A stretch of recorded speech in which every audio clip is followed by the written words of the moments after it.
వంగి ఉండేటటువంటి లక్షణం నాకి, అది ఉంటే మిగిలినవన్నీ ఎక్కుతాయి. పల్లం ఉంది కాబట్టి నీళ్లు వస్తున్నాయి, స్విచ్ ఇలా వేస్తే కిందకి ఎడుతోంది కాబట్టి లైట్ వెలుగుతోంది. నేను పైకే ఉంటానంటే లైట్ వెలగదు.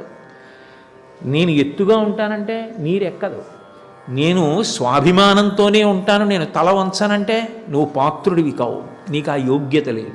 నిన్ను ఏ పేర్లైనా పెట్టి పిలుచుకోవచ్చు, అది వేరే విషయం, పిలిపించుకోవచ్చు, అది ఇంకా గొప్ప విషయం. కాబట్టి అన్నిటికన్నా కావలసింది ఏమిటంటే సాధనలో వినయం ప్రధానం. ఆ వినయంతో, ఆ నమ్మకంతో శాస్త్రము చెప్పినది సత్యము, ఏ మహాత్ములు చెప్పనివ్వండి ఇదే చెప్పారు. కృష్ణుడు భగవద్గీతలో చెప్పనివ్వండి, శంకరాచార్యుల వారు మహాసముద్రం అంత వాంగ్మయాన్ని ఇచ్చారు.